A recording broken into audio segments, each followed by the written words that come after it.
మనము ధ్యానించుకుందాం. ఈరోజు ఒక ప్రత్యేకమైన ఏంటండి? Friendship day. ప్రతిరోజు ఏదో ఒక ప్రత్యేక దినం ఉంటుంది, ప్రతిరోజు ఏదో ఒక ప్రత్యేకమైన దినం ఉంటుంది. అలా చూసుకుంటే ఈరోజు world friendship day, international friendship day,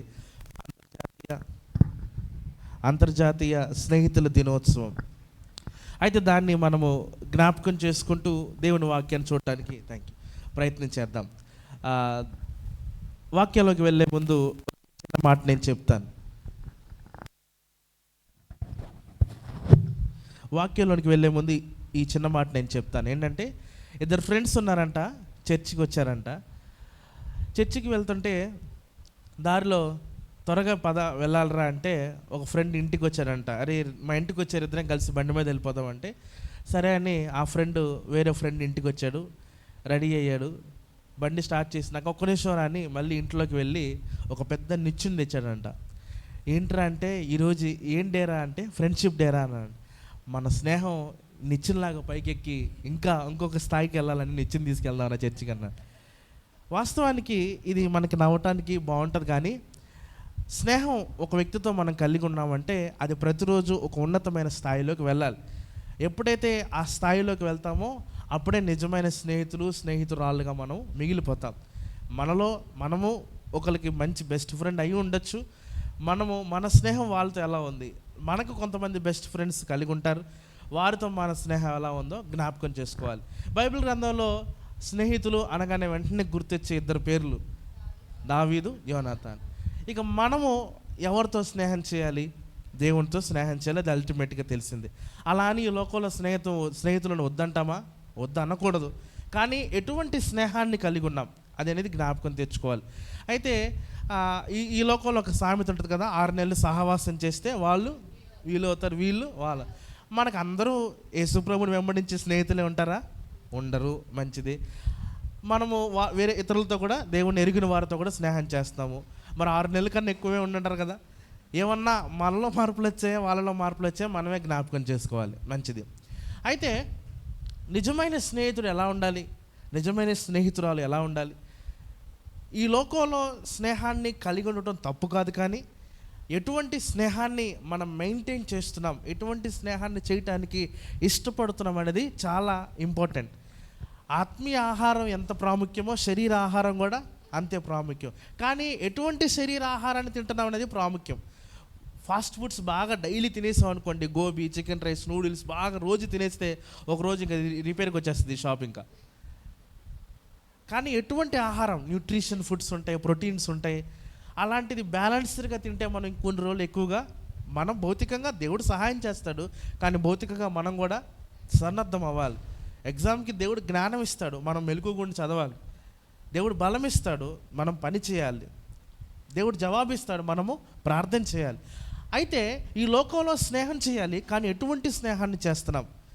so ఆ విషయాలు మనం జ్ఞాపకం చేసే ప్రయత్నం చేద్దాం. మనం ఒకరి జీవితంలో స్నేహితులుగా ఉన్నాం, మన జీవితంలో కొంతమంది స్నేహితులుగా ఉన్నారు. అయితే అల్టిమేట్గా దేవుడు మనకి స్నేహితుడిగా ఉండాలి. హల్లెలూయా. అయితే ఇద్దరు ఫ్రెండ్స్ మధ్య ఏముంటుంది మనకు తెలియందే ఉండదు.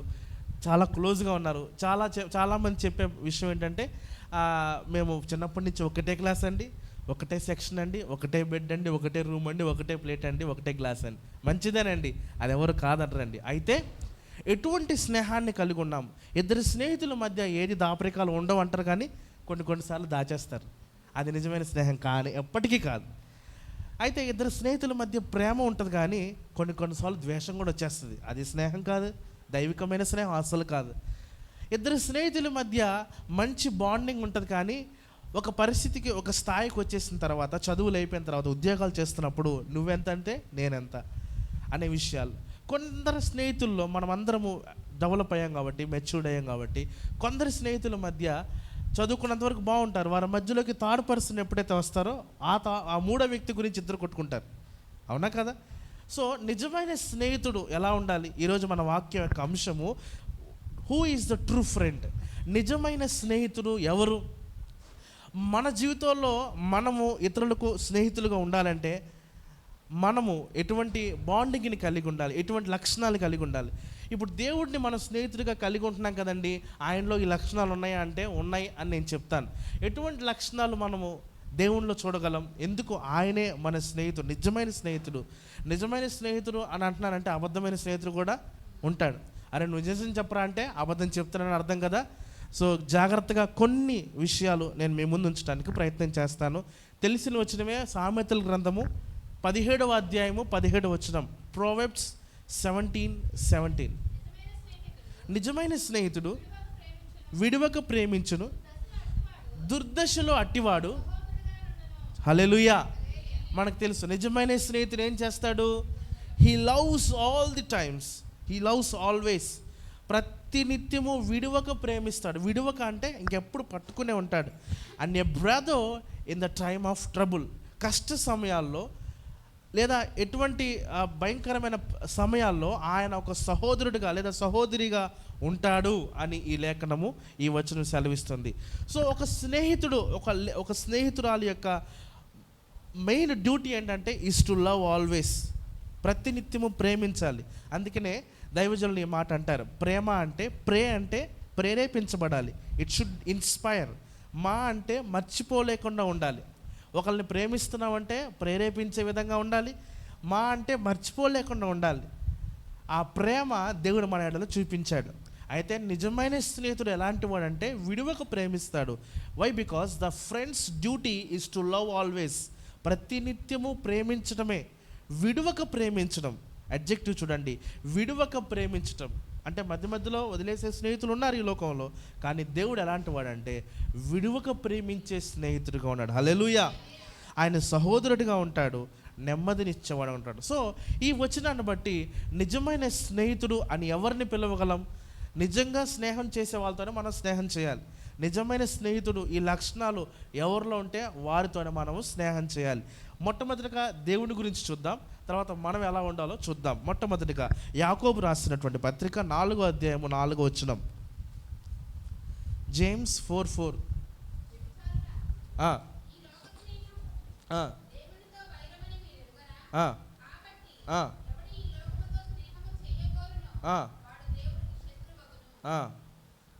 చూడండి, దేవునితో స్నేహం చేయకుండా దేవుణ్ణి పక్కన పెట్టేసి ఆరాధనలో నిర్లక్ష్యం చేస్తూ ఆయన ఏంటో తెలిసినా కూడా ఇంకా ఇంకా ఇంకా ఈ లోకాన్ని స్నేహిస్తున్నామంటే మనము వైరం పెట్టుకున్నాం. ఇంకో మాటలో చెప్పాలంటే అపోజిషన్గా నిలబడ్డాం, మనం వ్యతిరేకులయ్యాం. ఇంకో మాట ఎనిమిటీ, శత్రువులు అవుతున్నాం దేవునితో. జాగ్రత్తగా ఉండండి. దేవునితో స్నేహం కలిగి ఉండటానికి ప్రయత్నం చేద్దాం. దేవునితో మనము ఎటువంటి రిలేషన్ కలిగి ఉండాలంటే, ఇప్పుడు ఆయన దేవుడు అనుకోండి, దేవుడు అంటే కొంచెం భయం వేస్తుంది. అదే స్నేహితుడు అనుకోండి, మనకు ఆ ఇంటిమసీ ఉంటుంది, ఆ చొరవ ఉంటుంది. దేవా నీ గురించి నా గురించి నీకు తెలుసు కాబట్టి, నా సిచ్యువేషన్ నీకు తెలుసు కాబట్టి నాకు సహాయం చేయ అని మనం ఫ్రీగా మాట్లాడగలుగుతాం. అందుకని ఆయన అంటాడు, నేను తల్లి లేని వారికి తల్లిగా ఉంటాను, తండ్రి లేని వారికి తండ్రిగా ఉంటాను, విధవరాళ్ళకు నీకు తోడుండి ఆదరిస్తాను. అంత మాత్రమే కాదా, I'm more than A brother and I'm a friend to you. నేను నీకు స్నేహితుడిగా కూడా ఉంటాను. అయితే నా ప్రియమైనటువంటి దేవుని బిడ్డలారా, ఈ లోకంతో స్నేహం మీరు కలిగి ఉన్నారంటే ఈ లోక పనుల్లోనే మీరు ఉన్నారు. నేను ఇందాక చెప్పాను కదా, స్నేహం అంటే ప్రేమించడం. ఈ లోకంతో స్నేహం చేస్తున్నామంటే ఈ లోకంలో వాటిని ప్రేమిస్తున్నాం. ఈ లోకంలో ఉన్నది శరీరాశ, నేత్రాశ, జీవపుటమే కదా. ఈ లోకంతో స్నేహం మనం కలిగి ఉన్నామంటే మనము దేవునికో ఎనిమిటీ కలిగి ఉన్నాం, శత్రుత్వాన్ని కలిగి ఉన్నామని ఒరిజినల్ భాషలో ఉంటుంది. We are stood against God. ఎలక్షన్లో ఇద్దరు నిలబడతారు, ఎవరో ఒకరు గెలుస్తారు. గెలిచిన వాళ్ళని మిత్రపక్షం అంటారు, ఓడిపోయిన వాళ్ళని ప్రతిపక్షం అంటారు. సో మనము దేవుడికి ఆపోజిషన్గా ఉన్నట్టు అర్థం లోకంతో స్నేహం చేస్తే. శరీరాశ, శరీరం కోరుకున్నదల్లా ఇచ్చేస్తే శరీరాశను మనం గెలవని వారం అవుతాం. నేత్రాశ, కళ్ళు చూసిందల్లా కావాలంటది. అలా ఉండాలి, ఆమెలాగా ఉండాలి, అతనిలాగా ఉండాలి, అతనిలాగా మనం ప్యాక్ అవ్వాలి, డ్రెస్ అప్ అవ్వాలి. నేత్రాశ, జీవపుటమ్మం, అతనికన్నా నాకే ఎక్కువ ఉన్నది అని అసూయ. ఈ లక్షణాలను ఉండటం వల్ల ఈ లోకంతోనే స్నేహం చేస్తాం చాలామంది వారు పరుగును ముగిస్తున్నారు. అయితే మొట్టమొదటిగా దేవుడు ఏం చేస్తాడంటే, ఈ లక్షణాలు పూర్వం మనలో ఉన్నప్పటికీ, ఒకవేళ ఇప్పటికీ ఉన్నప్పటికీ, ప్రభువా నీ దగ్గరికి వస్తాను, నీతో నేను స్నేహం చేస్తాను, నేను చేసింది ఇప్పటివరకు క్షమించు ప్రభువా అంటే ఆయన క్షమించే దేవుడిగా ఉన్నాడు. హల్లెలూయా. మొట్టమొదటి లక్షణం నిజమైన స్నేహితుల్లో ఏమి ఏమి కనపడాలంటే one who forgives us. F stands for forgiveness, క్షమాపణ ఆయన దగ్గర దొరుకుద్ది. స్నేహితుడు అంటే క్షమించే గుణం కలిగి ఉండాలి. మన ఫ్రెండ్ తప్పు చేస్తాడు, అరే సారీ రా అంటాడు, మనం క్షమిస్తామా? క్షమిస్తాం. దేవుడు కూడా ప్రభువా నేను తప్పు చేశానయ్యా, నేను తెలిసి కూడా నీ మందిరానికి రాలేదు, తెలిసి కూడా ప్రార్థన చేయలేదు, తెలిసి కూడా వాక్యం చదవలేదు, తెలిసి కూడా దైవజనురాల బోధన నేను మీరాను. ఏదో కిందటి వారం మీకు ఒక అసైన్మెంట్ ఇచ్చారు, ఆ కీర్తన చదవమని. కొంతమంది చదివారు, కొంతమంది చదవలేదు. దేవునికి తెలుసు, మీకు తెలుసు. ఇక్కడున్న దైవజనులు తెలియకపోవచ్చు, కానీ క్షమాపణ ఆయన అడిగినప్పుడు ఆయన క్షమించేవాడుగా ఉన్నాడు. నిజమైన స్నేహితుడు ఏం చేస్తాడంటే క్షమిస్తాడు. ఏంటి చెప్పండి? క్షమిస్తాడు. మనలో క్షమాగుణం ఉండాలి. మనము క్రీస్తుని వెంబడిస్తున్నామంటే ఆయన మనల్ని క్షమించాడు కాబట్టి మనం ఇతరులను క్షమించాలి. క్షమించకుండా నీకు తెలియదులే, ఎంత నన్ను తిట్టింది అనుకున్నావు, ఎంత నన్ను తిట్టాడు అనుకున్నావు, నేను అసలు ఉన్నప్పుడు దాన్ని అసలు నేను క్షమించను, ఏసే క్షమిస్తాడేమో కానీ నేను అసలు క్షమించను. అక్కడ ఏసే మనం క్షమించకపోతే మనం క్షమింపబడతామా? నో. అదే ఇక్కడ మాట్లాడుతున్నాడు. ఆయన మనల్ని క్షమించాడు, మనం ఇతరులను క్షమించాలి. సో నిజమైన స్నేహితుల్లో మనకు కనబడే మొట్టమొదటి లక్షణము ఫర్గివ్నెస్, క్షమాపణ. మనం కళ్ళు మూసుకున్నప్పుడు మన కళ్ళ ముందు ఒక వ్యక్తి కనబడతాడు, లేదా ఒక వ్యక్తి కనబడుతుంది, ఆ వ్యక్తిని మనం ఇంకా క్షమించలేదని అర్థం. ప్రభువా ప్రార్థన చేసుకుంటున్నప్పుడు ఇలా చేయండి, ప్రభువా నేను ఎవరైనా క్షమించలేదేమో నాకు ఒకసారి జ్ఞాపకం చేయండి, వెంటనే ఒక పిక్చర్ మన కళ్ళ ముందు కనబడుద్ది, ఆ వ్యక్తిని మనం ఇంకా క్షమించలేదనే అర్థం. ఎవరు కనపట్లేదంటే దేవునికి స్తోత్రం, కనబడుతున్నారంటే ఇంకా క్షమించాలని అర్థం. క్షమించండి, ఆ హృదయం కలిగి ఉండండి. అప్పుడే మన శత్రువులు ఎదుట దేవుడు మనకు విందుని ఏర్పాటు చేస్తాడు. హల్లెలూయా. క్షమించిస్తే మనమేం తక్కువైపోయాం, మన స్థాయిని దేవుడు పెంచుతాడు. హల్లెలూయా. దావీదు ఎన్నిసార్లు తన శత్రువుని, తన స్నేహితుడైనా తన శత్రువైనా ఎన్నిసార్లు క్షమించాడు. దేవుడు మనల్ని క్షమించిన ప్రకారం మీరు ఇతరులను క్షమించండి. చూద్దాం ఒకసారి కీర్తనల గ్రంథము 103వ కీర్తన 3వ చరణం. ఆయన మనకేం చేశాడు, మనల్ని ఎలా క్షమించాడు తెలిసిన చరణమే. 103:3. Hallelujah. He forgiven all our sins. ఆయన మన పాపములన్నిటినీ క్షమించాడు. సో మనం కూడా మనము క్షమాపణ గుణం కలిగి ఉండాలి, ఎందుకంటే ఆయన మనల్ని క్షమించాడు కాబట్టి. ఇక రెండవ లక్షణం చూద్దాం. 1 యోహాను పత్రిక 1వ అధ్యాయము 9వ వచనం.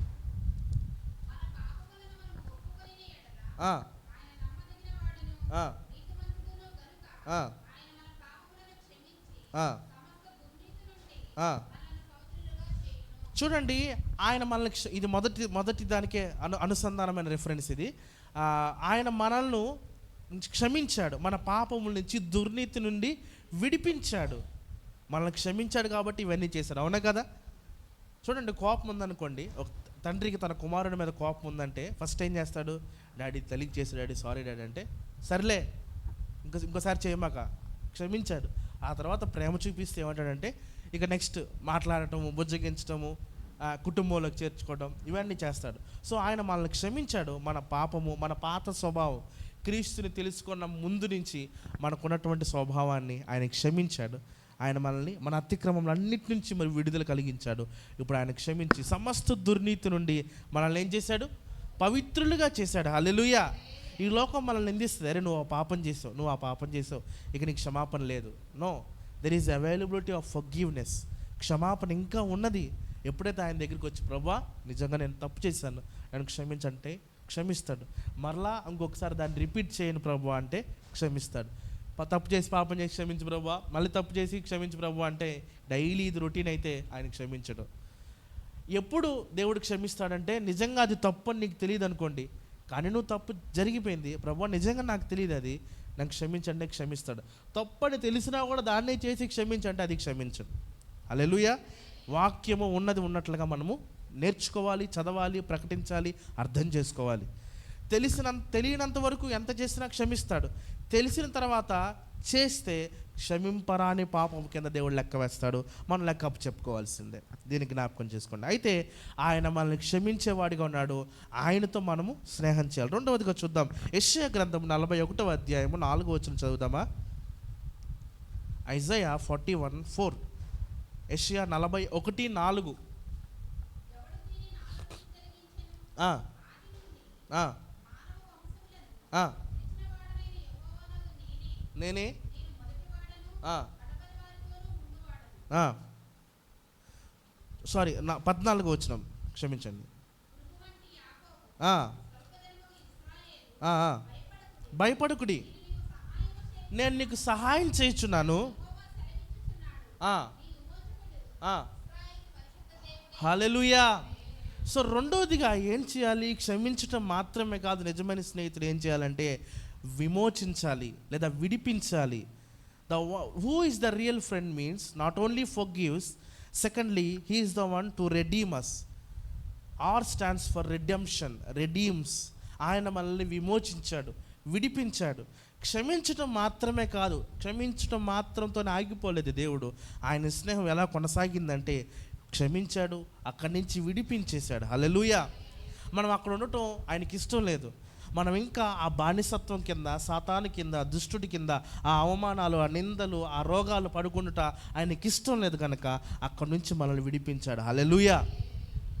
బలహీనతలు వస్తూ ఉంటాయి. ఇందాక కూడా నేను సాక్ష్యం చెప్పాల్సింది, నేను మర్చిపోయాను. నేను గడిచిన రెండు దినాల నుంచి నాకు బలహీనత, జ్వరం ఫుల్. ఇక నేను ప్రార్థించుకున్న, ప్రభువా నీ చిత్తము, నన్ను బలపరచండి, నేను మరలా జర్నీస్ చేయాలి, నేను చాలా పనులు చేయాలి, ప్రభువా నన్ను మరలా రివైవ్ చేయండి, స్వస్థపరచండి. ప్రార్థించుకున్నాడు, దేవుడు పరిపూర్ణ ఆరోగ్యం ఇచ్చాడు. హల్లెలూయా. చూడండి, ఆయన అక్కడితో మనల్ని విడిచిపెట్టడు. ఏ స్థితిలో ఉన్నామో ఆ స్థితిలోనే వదిలేయడు. ఫస్ట్లో ఎలా ఉంటామో అలాగే ఉండం. మనం దినదినము ఆయన సన్నిధిలో నమ్మకంగా ఉన్నప్పుడు మనల్ని అలా అలా అలా అలా ఒక్కొక్క స్టెప్ అడుగు దేవుడు తీసుకుంటూ వెళ్తాడు, మన చెయ్యి విడిచిపెట్టడు. ఆయన నిజమైన స్నేహితుడు. ఎందుకు అంటున్నామంటే మనల్ని క్షమించాడు, మనల్ని విమోచించాడు. హల్లెలూయా. ఒకసారి చూద్దాం, ఎఫెసీయులకు రాసిన పత్రిక 1వ అధ్యాయము 7వ వచనం చదువుదామా? క్రొత్త నిబంధన గ్రంథము. ఆ ప్రియుని యందు ఆయన రక్తము వలన. హల్లెలూయా. ఎవరి వల్ల రక్తం, ఎవరి వల్ల మనకి విమోచన? ఆ ప్రియుని వల్ల, క్రీస్తు యేసు వలన మనకి విమోచనము. We are set free. మనము ఎలా విడిపింపబడ్డాము అంటే మనము స్వతంత్రులుగా చేయబడ్డాము. హల్లెలూయా. ఆయన రక్తము ద్వారా మనం కొనబడ్డాము. We are purchased of his blood. ఆయన చిందించిన రక్తం వలన మనము విమోచింపబడ్డాము. మన పాపములకు వెల ఆయన మరణమే. మన పాపములకు వెల, మన పాపములకు ప్రాయశ్చిత్తం ఆయన రక్తమే. ఆయన రక్తం మనల్ని పరిశుద్ధులుగా చేసింది. హల్లెలూయా. మన సాక్షిని శుద్ధి చేయును మన యేసయ్యా రక్తము, మన శిక్షను తొలగించెనే, సంహారమునే తప్పించెనే. యేసు రక్తము, రక్తము, రక్తము, యేసు రక్తము, రక్తము, రక్తము. హల్లెలూయా.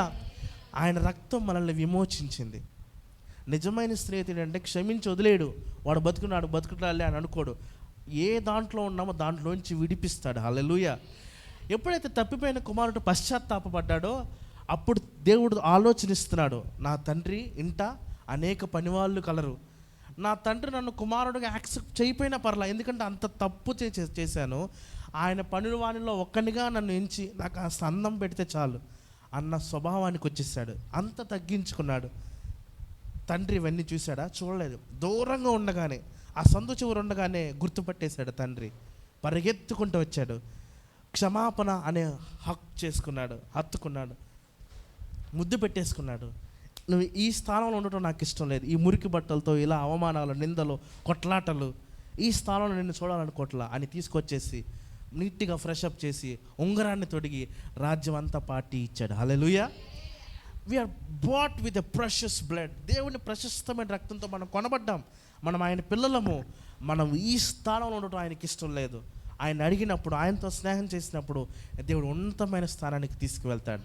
సో ఆయన నిజమైన స్నేహితుడు అంటాకి రెండవ లక్షణం, he is the one who redeems us. మనల్ని విమోచించాడు కాబట్టి ఆయనతో స్నేహం చేయాలి. చాలామంది ఈ లోకంలో ఎవరితో పడితే వాళ్ళతో స్నేహం చేయరు, మాట్లాడడానికి కూడా ఇష్టపడరు. వాళ్ళ మైండ్ సెట్ ఒకటవ్వాలి, వాళ్ళ హార్ట్స్ ఒకటవ్వాలి, లేదా వాళ్ళతో కాస్త మంచిగా ఉంటే ముందుకు వెళ్ళటానికి ఇష్టపడతారు. కానీ దేవుడు అవన్నీ చూడండి. అందుకనే హేతువేమి లేకుండా లాభమేమి చూడకుండా జతను కోరు వారు ఎవరున్నారని విశ్వం ఉందనా? ప్రాఫిట్ లేకుండా ఎవరన్నా ఉంటారా? స్నేహం చేస్తారా? అందుకనే ఒక ఇంగ్లీష్లో ప్రావర్బ్ ఉంటుంది, a friend is a need indeed and. ప్రతి ఫ్రెండు అవసరమేరా, ప్రతి ఫ్రెండ్ అవసరం. ఎప్పుడైనా ఏదైనా అవసరాల్లో పనికొస్తాడని ఒక ఫ్రెండ్ కావాలి, తోడెళ్ళడానికి ఒక ఫ్రెండ్ కావాలి, లేదంటే డబ్బులు ఇవ్వడానికి ఒక ఫ్రెండ్ కావాలి, లేదా భయం వేస్తున్నప్పుడు మనతో వెనకాల అంటానికి ఒక ఫ్రెండ్ కావాలి. ఈ అవసరాల కోసమే ఈ లోకం స్నేహం కోసం వెతుకుతుంది. కానీ లాభమేమి చూడకుండా నా కోసము తనను తాను ఇచ్చినాడు, ఏమి చిత్రము. ఏ లాభం చూడలేదు. ఎందుకంటే మనం లాభం దేనికి పనికిరాం మనం. ఎందుకంటే పాపంతో అపవాది పంకిలముల చేత మనం బందీలై ఉన్నాం. అసలు వీళ్ళతో స్నేహం చేస్తే ఏమొస్తుంది అని కూడా చూడకుండా నాకు కావాలి, ఆ బిడ్డ నాకు కావాలి, ఇంకా లోకంలో జీవించడం నాకు ఇష్టం లేదు అని ఆయన బయటికి తీసుకొచ్చి రక్తంతో కడిగి మనల్ని విమోచించాడు. హల్లెలూయా. ఆయన నిజమైన స్నేహితుడు. ఆయనతో స్నేహం చేద్దాం, ఆయనతో చెప్పుకుందాం. ఆయనతో ఓపెన్గా ఉంటే నష్టమే ఉండదు మనకి. మనం చెప్పడంత మాత్రం ఆయనకి తెలియకుండా ఉంటుందా? మొత్తం చూస్తున్నాడు కదా. చూచుచున్న దేవుడవయ్యా నన్ను చూచినావు. ఎందుకంటే మనం చెప్తే తెలిసిపోద్దేమో అని అనుకుంటాకి ఇది మనుషుల సీక్రెట్ కాదు, ఇది ఆయన సర్వము నెరిగిన సర్వాధికారి. హల్లెలూయా. నేను కొండెక్కినను అక్కడను నీవు ఉన్నావు, నేను భూమి యొక్క అగాధ స్థలములోకి వెళ్ళి దాక్కుకునినను అక్కడను నీవు ఉన్నావు. నేను విడిచి ఎక్కడికి వెళ్ళనయ్యా, నేను విడిచి ఎక్కడికి పోలేను. సో ఆయనతో ఒక స్నేహితులుగా మనం మాట్లాడదాం, మన బాధ చెప్పుకుందాం, సహాయం చేస్తారు. ఈ లోకం స్నేహితులు ఏం చేస్తారంటే మన బాధ అవునా అంటారు, పక్కనే మనం వెళ్ళిపోయిన తర్వాత ఇంకో ఫ్రెండ్ వచ్చినాక అది అలా అంటేనే వీడు ఇలా అంట, అన్ని కష్టాలు వచ్చినాయి అంట, వేస్ట్ బాబు అని మనల్ని అవమానిస్తారు, నిందిస్తారు, మన వాల్యూని తగ్గిస్తారు. బట్ దేవుడు అలా కాదు. నమ్ముకుంటే చాలు, ఒక్కసారి స్నేహం చేస్తే నెవర్ లీవ్స్ యూ, ఎప్పటికీ విడిచిపెట్టడు. ప్రభువా నాకు బాధగా ఉందయ్యా అంటే ధైర్యపరుస్తాడు. నేను బలహీనలుగా ఉన్నాను ప్రభువా, బలపరుస్తాడు, దేవుడి శక్తిని ఇస్తాడు. 3వ లక్షణం చూద్దాం త్వరగా. యోహాను సువార్త 10వ అధ్యాయము 27వ వచనం. జాన్ 10:27. నా గొర్రెలు నా స్వరం వినును, నేను వాటిని ఎరుగుదును. మరలా చదువు, నేను వాటిని ఎరుగుదును, అవి నన్ను వెంబడించును. హల్లెలూయా. మన ప్రధాన కాపురైన దేవుడు ఇంకొక మాట సెలవిస్తున్నాడు. నిజమైన స్నేహితుల్లో ఉండాల్సిన 3వ లక్షణము నిన్ను గుర్తించుట. Who identifies you. Firstly who forgives you, secondly who redeems you, thirdly who identifies you. నిన్ను గుర్తించే వాడు నీ స్నేహితుడై ఉండాలి. నువ్వేంటో తెలుసుకోవాలి. తెలుసుకోకుండా నీ పేరు బాగుంది, నీ ఊరు బాగుంది, మీదు మాది ఒకటే ఊరు అని వెళ్ళిపోవటం కాదు. It's not about that friendship. Who identifies you is your real friend. దేవుడు ఎలా గుర్తిస్తాడు? కేవలం ఈ లోకంలో ఫ్రెండ్స్ ఎలా ఉంటారంటే, నువ్వు బలంగా ఉన్నావంటే నువ్వు బలవంతుడు రా అంటారు. నీకు ఒక బ్యాక్ లేదా ఒక దాంట్లో తప్పావో, ఒక సబ్జెక్ట్ తప్పిందో, లేదా నువ్వు మంచి జాబ్ నీకు రాలేదో నాకు వచ్చిందో, అప్పుడు ఏం చేస్తారంటే దే నెవర్ రికగ్నైజెస్ యూ. మా ఇంటికి మా ఫ్రెండ్స్ వస్తూ ఉంటారు. మమ్మీ మంచిగా ఫుడ్ చేసి పెడుతుంది. అయితే మా ఫ్రెండ్కి ఒక మంచి జాబ్ వచ్చేసింది. అయితే ఒకసారి మా ఇంటికి వచ్చారు. వచ్చిన తర్వాత బాబు ఎక్కడ చేస్తున్నావు అంటే, ఆంటీ హైదరాబాద్లో చేస్తున్నాను ఆంటీ అని. నువ్వు రత్న ఫ్రెండ్సే కదా బాబు చిన్నప్పటి నుంచి అంటే, అవునంటీ ఇద్దరం ఫ్రెండ్సే అని. మరి రత్నాది కూడా నీతో పాటు కోర్స్ అయిపోయింది కదా, ఏమన్నా ఆపర్చునిటీస్ ఉంటే చెప్తావా అంటే, అవి ఆంటీ రత్నాది బ్యాక్గ్రౌండ్ వేరు, నా కోర్సు నాది వేరు ఆంటీ, నేను ఉంటే చెప్తానంటే. లేదా యాక్చువల్గా మా పెద్దమ్మ వాళ్ళ అబ్బాయి ఉన్నాడు, నేను వాడికే ఇవ్వలేదు, మా బాబాయ్ వాళ్ళ అబ్బాయి ఉన్నాడు, నేను వాడికి చెప్పలేదు, నేను ఉంటే చెప్తానంటీ, కానీ నేను వాళ్ళకి ఇవ్వలేదు అంటే దాని అర్థం ఏంటి? ఇవ్వటం ఏంటి? చిన్నప్పటి నుంచి ఒకటే క్లాసు, నిన్నటి వరకు నాతో పాటు బండి మీద వచ్చినాడు. దేవుడు ఏమంటున్నాడంటే, హూ ఐడెంటిఫైస్ యూ. నీ బలం ఉన్నప్పుడే నీతో ఉండటం కాదు, నీ బలహీనతలో, నీ వైఫల్యాలలో నువ్వు అధైర్యపడినప్పుడు కూడా నీతో ఉండేవాడే నిజమైన స్నేహితుడు. హల్లెలూయా. హూ ఐడెంటిఫైస్ యూ, నిన్ను గుర్తించేవాడు, నిన్నుగా గుర్తించాలి. అందుకనే బెల్లం ఉన్నప్పుడే కదా చుట్టూ అవన్నీ ఉంటాయి, హడావుడి చేస్తూ ఉంటాయి. అవి అయిపోతే ఎవరు ఉండరు, బంధువులైనా అంతే. కొంతసేపు కనబడి అంతలోనే మాయమయ్యే ఆవిరి వంటిదిరా ఈజీ. పాడటానికి భయంకరంగా పాడతాం, కానీ when it comes to our life మనం అప్లై చేసుకోవడానికి మన వల్ల కాదు, ఎందుకంటే మనం మనుషులు కాబట్టి. పాడటానికి పాడతాం, కానీ దాన్ని అన్వయించుకుంటాం చాలా కష్టం, బట్ అన్వయించుకోవాలి. ఆ పరిస్థితులు వస్తాయి. నిన్నుగా గుర్తించింది దేవుడు ఒక్కడే. హల్లెలూయా.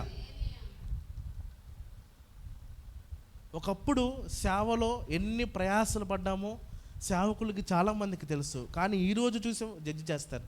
ఈరోజు ఉన్న పరిస్థితులు బట్టి వాళ్ళు తీరుస్తారు. గుర్తించేది దేవుడే.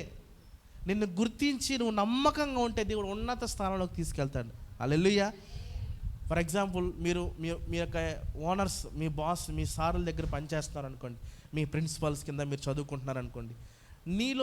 మీరు నమ్మకంగా ఉండి మంచిగా పని చేస్తూ మీ పని మీరు చేస్తూ మంచి రిజల్ట్ని ఇచ్చినప్పుడు automatically they will recognise you. నిన్ను గుర్తిస్తారు. తమ్ముడు బాగా చేస్తున్నావు, అమ్మ బాగా చేస్తున్నావు, బాగా చదువుకుంటున్నావు అని నిన్ను గుర్తించి నీకు ఒక ప్లాట్ఫామ్ ఇస్తారు. కానీ దేవుడు అలా కాదు. నువ్వు మంచిగా చదివినప్పుడే కాదు, నువ్వు చదవనప్పుడు కూడా నీకు దేవుడు పుషింగ్ ఇస్తాడు. Hallelujah. The true friend is the only one who identifies your situation. నీ పరిస్థితిని ఆయన గుర్తిస్తాడు. నీ యొక్క కష్టాన్ని ఆయన గుర్తిస్తాడు, నీ ప్రతిఫలాన్ని. అందుకనే క్రీస్తు యేసునందు మీరు పడిన ఏ ప్రయాస వృధా కాదు. 10 మంది చూస్తేనే మనం ఓడవక్కర్లేదు. ఒకళ్ళు చూసినా మనం దేవుడు చూస్తున్నాడని ఓడవచ్చు. 10 మంది చూస్తేనే మనం భోజనాలు పెట్టక్కర్లేదు. దేవుడు చూస్తాడండి. దైవ దాసులకు గిన్నెడు చన్నీళ్ళు ఇచ్చినా చాలు. ప్రారంభ దినాల్లో మా తల్లిదండ్రులు నేను చిన్న పిల్లోడిని, ఒక సంవత్సరం చిన్న పిల్లోడిని అనుకుంటా. ఇట్లా సువార్త పరిచర్యకి వెళ్తూ బాగా దాహం వేసింది. మమ్మీ అప్పుడు ప్రెగ్నెంట్గా ఉన్నారు. ఒక ఇంటికి వెళ్ళి అమ్మ కొంచెం మంచినీళ్ళు ఇస్తారంటే ముఖం మీద ఉమ్మేశారు. చిచ్చి మేమేమో ఏమనలేదు. అక్కడే నిలబడి డాడీ మమ్మీ ప్రార్థన చేసి, ప్రభువా ఈ కుటుంబాన్ని రక్షించు, నువ్వేంటో తెలుసుకోవాలని పక్కకు వచ్చేసాను.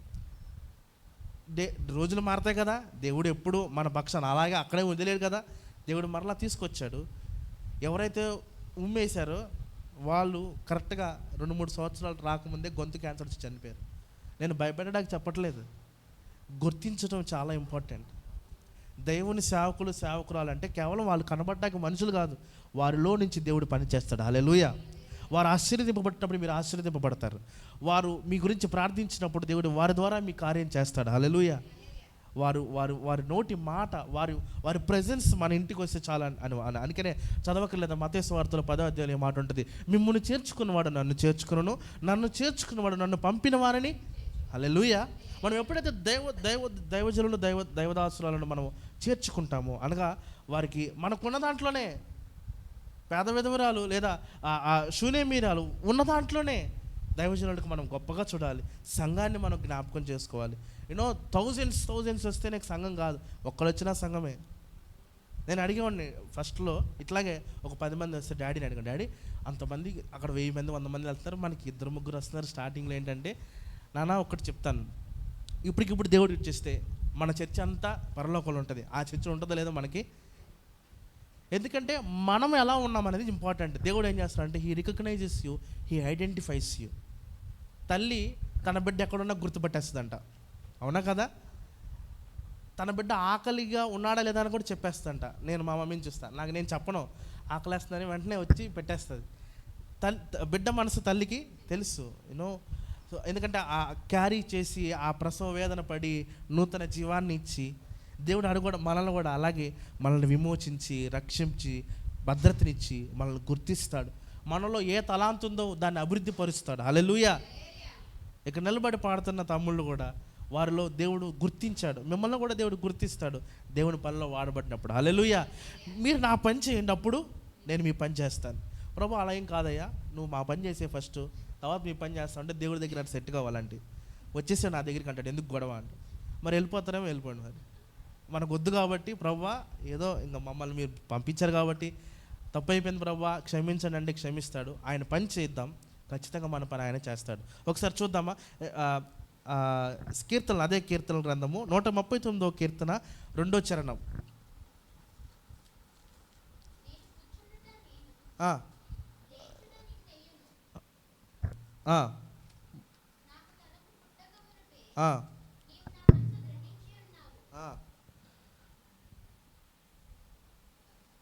రెండో చరణం చదివారమ్మా, మరొకసారి ఒకసారి చదవండి. ఇది నేను కూర్చుండుట, నేను లేచుట నీకు తెలియదు. ఇక్కడ తెలియను అంటే ఒరిజినల్ అర్థం ఏమొస్తుందంటే మనం ఏం చేస్తున్నాం ఆయన గుర్తిస్తున్నాడు, చూస్తున్నాడు. ఇంకొక భాషలో చెప్పాలంటే ఆయన అర్థం చేసుకుంటున్నాడు. హల్లెలూయా.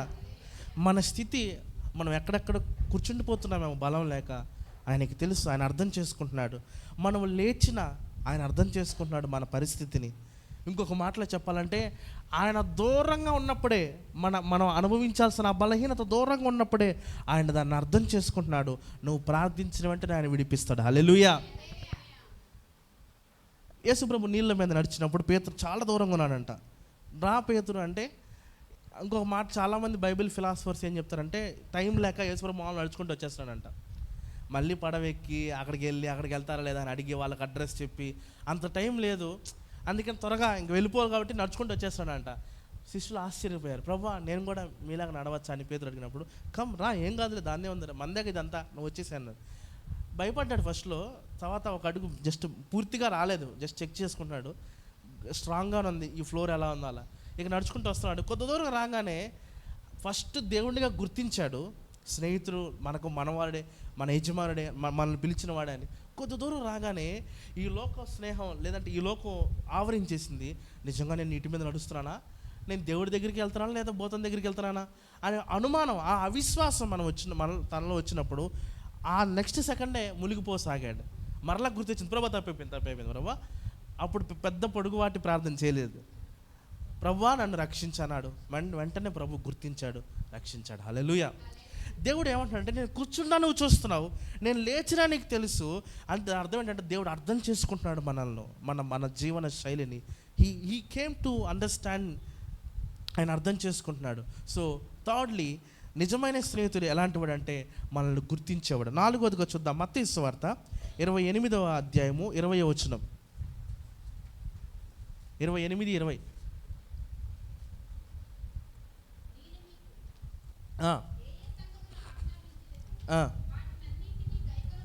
గైకొనవలనని బోధించుడి. ఇదిగో యుగ సమాప్తి వరకు సదాకాలము. హల్లెలూయా. నిజమైన స్నేహితుడు అనగా వచ్చే 4వ లక్షణం ఏంటంటే సదాకాలము తోడే ఉండాలి. హల్లెలూయా. అరే నిన్ను ఎప్పుడు విడిచిపెట్టంటారు అంటాడు, సాయంత్రం ఇంటికి వెళ్ళిపోతాడు. అరే మనం ఎప్పుడు ఇలాగే బెస్ట్ ఫ్రెండ్స్గా ఉండాలంటాడు, వచ్చే సంవత్సరం వేరే స్కూల్ వస్తుంది, వేరే కాలేజ్ రిసీట్ వస్తుంది, వెళ్ళిపోతారు. 6 సంవత్సరాలు మంచిగా చదివిన తర్వాత బాయిరా మనం ఇప్పుడు ఇలాగ కొనసాగించాలంటాడు. వారానికి ఒకసారి ఫోన్ చేస్తాడు, నెలకు ఒకసారి, సంవత్సరానికి ఒకసారి, ఆ తర్వాత ఎప్పుడో. కానీ ఈ స్నేహితుడు దేవుడు సదాకాలం మనతో ఉంటాడు. హల్లెలూయా. ఆయనతో స్నేహం చేయండి మీరు, ఎందుకంటే మిమ్మల్ని దాసులని కాక స్నేహితులని పిలుస్తున్నాను. దేవుడు ఎంత చనువు స్వేచ్ఛను మనకి ఇచ్చాడంటే, ఒక స్నేహితుడు ఎలా ఉంటారో అలా ఉంటారు మీతో. మీరు తండ్రి అంటే భయపడుతున్నారు, తల్లిలాగా ఆలిస్తానంటే రావట్లేదు, న్యాయాధిపతిగా తీర్పు తీస్తానంటే ఇంకా భయపడుతున్నారు. ఇది కాదు ఇంకా మ్యాటరు, డైరెక్ట్ నేను మీతో ఫ్రెండ్ లాగా ఉంటాను, కమాన్ టు మీ అంటున్నాడు. హల్లెలూయా. మనం దేవుడిని ఎలా చూస్తే ఆయన అలా మనతో ఉంటాడు. మనం ఒక తండ్రిలాగా మన బాధను చెప్పుకున్నప్పుడు ఆయన వింటాడు, ఒక తల్లిలాగా మనం ఆయనతో మాట్లాడుతున్నప్పుడు మనల్ని ఓదారుస్తాడు, ఒక స్నేహితుల్లాగా మనము పంచుకోవాల్సిన విషయాలు పంచుకుంటున్నప్పుడు మనల్ని గైడ్ చేస్తాడు. హల్లెలూయా. ఒకసారి చూద్దాం మరలా, లూకా సువార్త 1వ అధ్యాయము 75వ వచనం. లూక్ 1:75.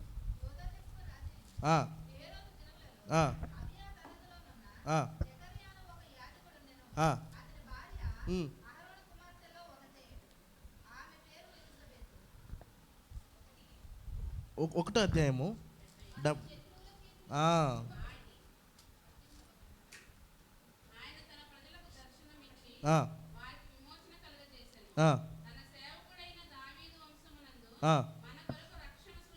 అనగా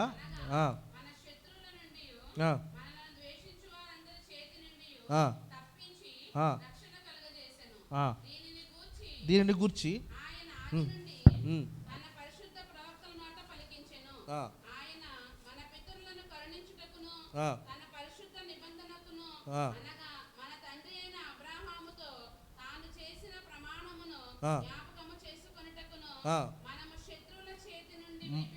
మనము శత్రువుల చేతి నుండి విడిపింపబడి ఆ, ఆ, ఆ, పరిశుద్ధముగాను నీతిగాను ఆయనను సేవింపను అనుగ్రహించుటకును.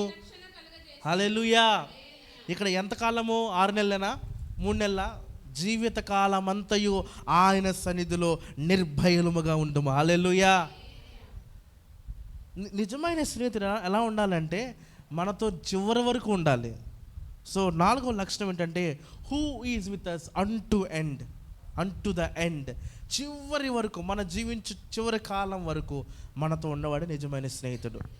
ఈ లోకంలో స్నేహితులు ఉండటం నేను తప్పనట్లేదు, కానీ మన అల్టిమేట్ ఫ్రెండ్షిప్ దేవునితోనే ఉండాలి. మన అల్టిమేట్ కాన్వర్సేషన్ దేవునితోనే ఉండాలి. మన అల్టిమేట్ సీక్రసీ దేవునితోనే ఉండాలి. మన వల్ల ఇతరులను మార్చుకోవడం తప్పేం లేదు. అలాగే మన వలన ఇతరులు మార్చబడిన స్నేహితులు అనేకులు ఉన్నారు. మన ప్రవర్తన వల్ల, మన నడవడిక వలన మన దేవుని పట్ల తోలనాడి వారే గౌరవంగా ఉండే సిచ్యువేషన్స్ చాలా ఉన్నాయి.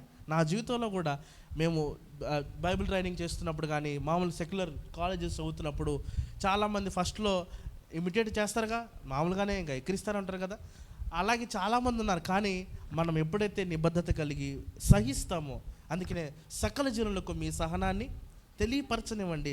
Let them know that you have patience. నీలో సహనం ఉందని తెలియాలి. ఇంకెంతకని సహిస్తామంటే సహించాలి. దేవుడు చెప్పేంతవరకు సహించాలి. సహించినప్పుడు ఒకరోజు దేవుడు మనల్ని తీసుకువెళ్తాడు. ఆమేన్.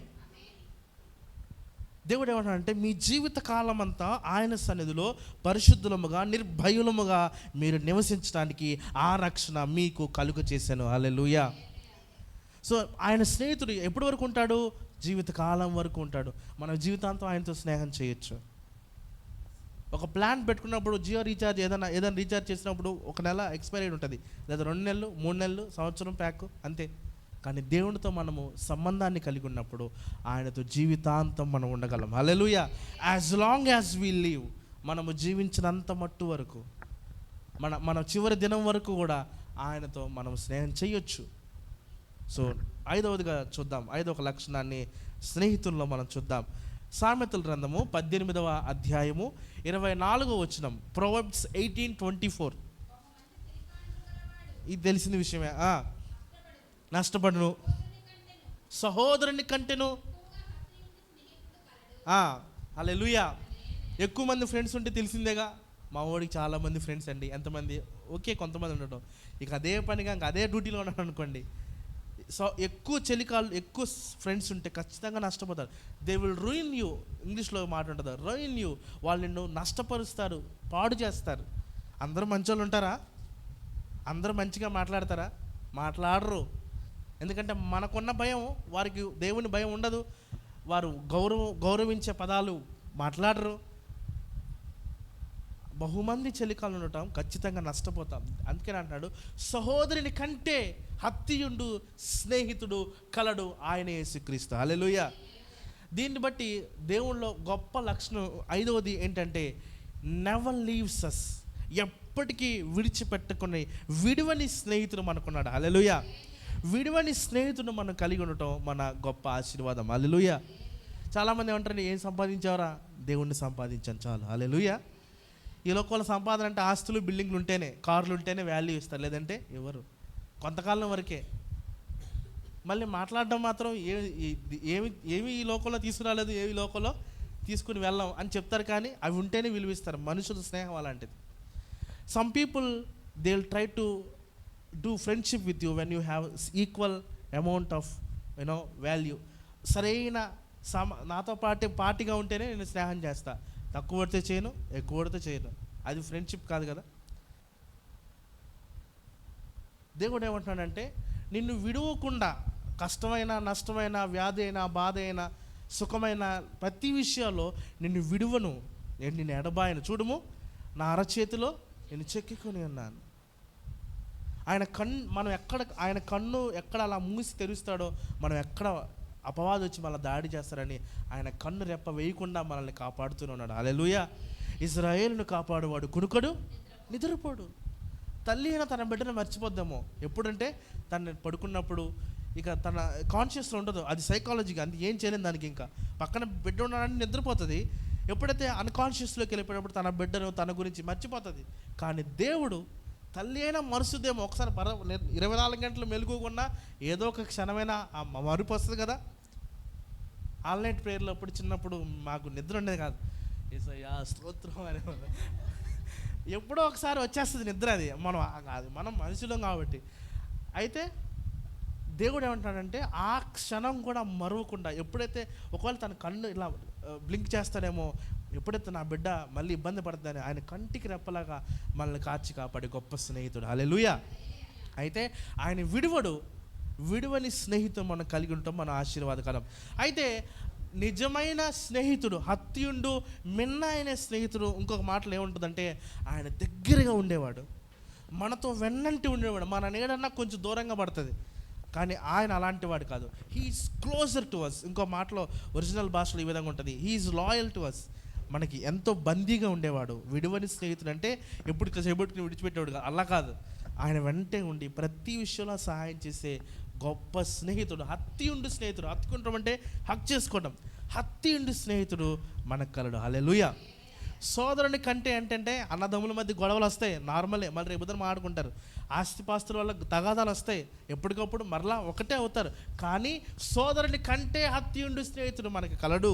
హల్లెలూయా.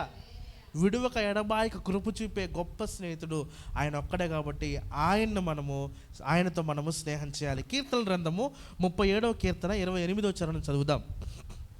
ఇంకొక లక్షణం ఉంది, చెప్పి ముగించేద్దాం. కీర్తనలు 37. భక్తులను అంటే భక్తిహీనుల్ని విడిచిపెట్టేస్తాడు. అవునా కదా? Rule is rule for all. అవునా కదా? ఈరోజు నువ్వు వచ్చావు, నీకు అటెండెన్స్ పడిందంటే రాని వాళ్ళకి ఆబ్సెంట్ పడుద్దనే కదా. ఆయన తన యందు భయభక్తులు గల వారిని విడువడు, అంటే భక్తిహీనులను విడిచిపెట్టేస్తాడు. ఆయన విడువని వాడిగా మనకు కనబడుతున్నాడు కాబట్టి ఆయనతో మనము స్నేహం చేయాలి. చిన్నప్పుడు పిల్లలకి నేను చాలామంది దగ్గర విన్నాను ఈ మాట. తల్లిదండ్రులు పిల్లలకి స్కూల్కి పంపించినప్పుడు ఏం చేస్తారంటే, ఆ అమ్మాయి బాగా చదువుద్ది, ఆ అమ్మాయితో ఫ్రెండ్షిప్ చేయి.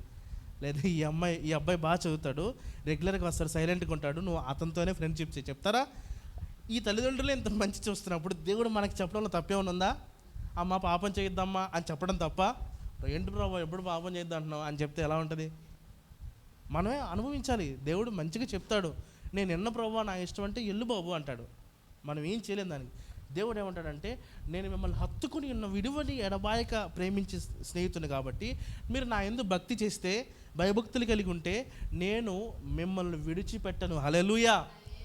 భక్తి చేయకుండా నన్ను విడిచిపెట్టన్నావు కదా ప్రభు, విడిచిపెట్టద్దంటే దేవుడు మాత్రం ఏం చేయలేడు. ట్రైన్ తోలేది మన బాబాయ్ అయినా మన నాన్న అయినా సరే టికెట్ తీసుకోవాల్సిందే కదా. అవునా కదా? మా నాన్నండి తోలేది, నేను ఎక్కుతారని అంటే కుదరదు. దేవుడు మనల్ని విడిచిపెట్టడు అని వాగ్దానం చేసినప్పటికీ కూడా మనం భక్తి చేయకుండా, అనగా స్నేహం చేయకుండా, ఆయనతో టైం స్పెండ్ చేయకుండా, ఏం చెప్పకుండా నా ఫ్రెండ్ అండి, వాడు బెస్ట్ ఫ్రెండ్ అండి అంటే నాకు తెలియదు అంటాడు. అవునా కదా? ఎవరో వచ్చి ఆయరా బాగున్నావు అంటే నేను పలకరిస్తానా? సారీ అండి మీరెవరో నాకు. దేవుడు అంటాడు, మీరు నా ఎడల భక్తి చేయకపోతే రేపు తండ్రి ఎదుట నేను మిమ్మల్ని ఒప్పుకోను. నాకు ప్రార్థన చేసిందని, నా చర్చికి వచ్చిందని నేను ఒప్పుకోను. ఇక తండ్రి కొడుకే సపోర్ట్ చేయకపోతే తండ్రి ఎలా సపోర్ట్ చేస్తాడు? అవునా కదా? డాడీ నాకు ఎవరో తెలియదు డాడీ అంటే తండ్రి ఇంకా కోపం చూపిస్తాడు. అవునా కదా? మనము ఆయనతో స్నేహం చేసినప్పుడు ఆయన మనల్ని విడిచిపెట్టని వాడిగా ఉంటాడు. ఈ లోకంలో విడిచిపెట్టే వాళ్ళు ఉన్నారు. దేవుడు అలాంటి వాడు కాదు. మాట ఇచ్చాడంటే నమ్మదగిన వాడు.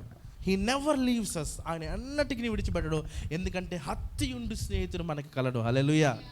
సో ఆరోదిగా ఆఖరిగా చూసి మనం ముగించుకుందాం. యోహాను సువార్త 15వ అధ్యాయము 13వ వచనం.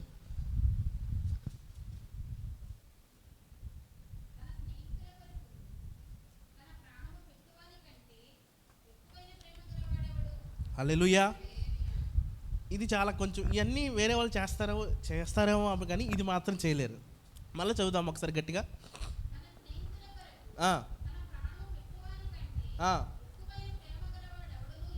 ఇప్పుడు నేను చచ్చిపోవాలి, నా బదులు మా ఫ్రెండ్ చనిపోమంటే చచ్చిపోతారా? బాబాయ్ అట్లాంటి జోకులు వేయద్దంటాడు.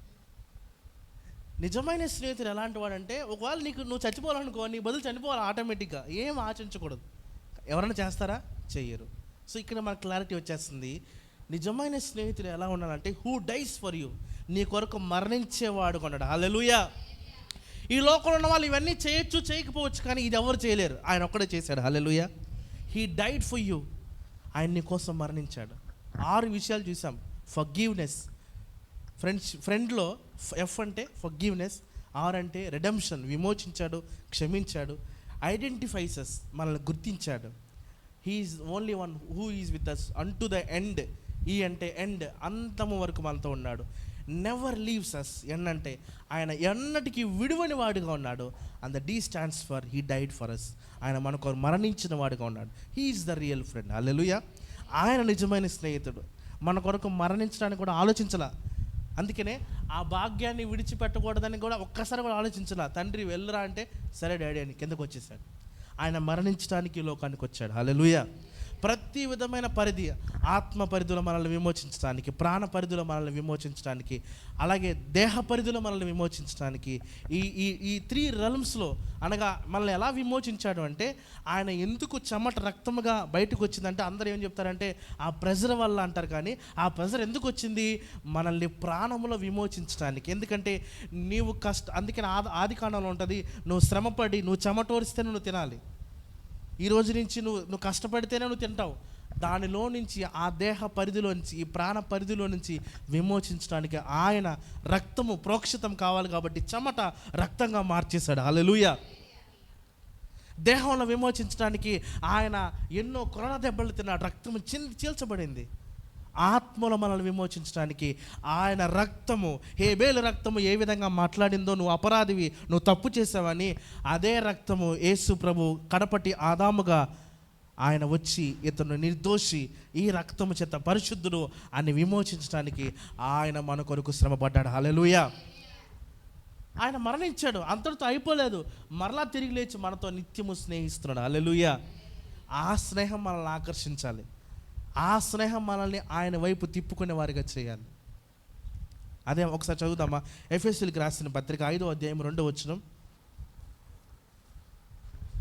ఎఫెసియన్స్ 5:2.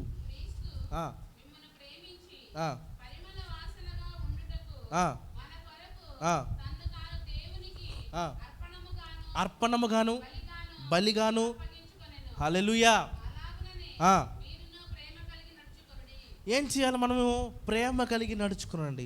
ఎందుకంటే ఆయన చూపిన ప్రేమ ఎలాంటిదంటే it's a great love, it's a greatest love. ఇంకా ఆ ప్రేమకు మించి మనం ఏం చెప్పలేము. హల్లెలూయా. ఒక వ్యక్తి వచ్చి యేసు ప్రభుని అడిగాడంట, యేసయ్యా నన్ను ఎంత ప్రేమిస్తున్నావు అంటే, ఇంత ఇంత ఇంత ఇంత అని చేతులు చాపి ఇంక చనిపోయాడంట. ఇక వర్ణించలేని ప్రేమ అది. Limitless, unexplainable, undescribable love. మన మెడల అంత ప్రేమిస్తున్నప్పుడు ఆ గొప్ప ప్రేమ ఎలా మన కోసం అర్పించేసుకున్నాడో ఆ స్నేహితుని మనము కలిగి ఉండాలి. మనము ప్రేమ కలిగి ఉన్నప్పుడు మనం ప్రేమలో నడుచుకుంటాం. హల్లెలూయా. ఒక వ్యక్తి జీవితంలో గర్వం ఉందంటే గర్వంలోనే నడుస్తాడు. గర్వం కలిగిన మాటలు, గర్వంతో చూపులు, గర్వంతో ఇతరులను చూడటం. అదే ప్రేమ ఉంటే ప్రేమ కలిగిన మాటలు, ప్రేమతో నడవడిక, అనేకులను దేవుని వైపు తిప్పే స్వభావం దేవుడు మనకిస్తాడు. ఈ 6 విషయాలు మనం చూసాం. ఈ 6 విషయాలు ఆయనలో ఉన్నాయి కాబట్టి మనం ఆయనతో స్నేహం చేయాలి. ఇప్పుడు చెప్పండి, who is your best friend అంటే జీసస్. ఆ తర్వాతే మనకు ఎవరైనా ఉండాలి కూడా. మన ప్రియారిటీ అదే అయి ఉండాలి. క్రీస్తుకి మనం అన్నీ చెప్పుకుంటే మనకు సహాయం చేస్తాడు. ఈ లోకంలో ఫ్రెండ్స్ మనల్ని ఇరికిస్తారు, విడిపించరు. కానీ దేవుడు మనల్ని విడిపించి గొప్ప చేస్తాడు. హల్లెలూయా. ఆయన సహోదరుడి కంటే హత్తి ఉండు స్నేహితుడు మనకి కలడు. హల్లెలూయా. ఇక ఆఖరికి ఒక వచనం చెప్పి ముగిస్తాను. 1 కొరింథీయులకు రాసిన పత్రిక పౌలు రాస్తాడు, 1వ అధ్యాయము 9వ వచనం.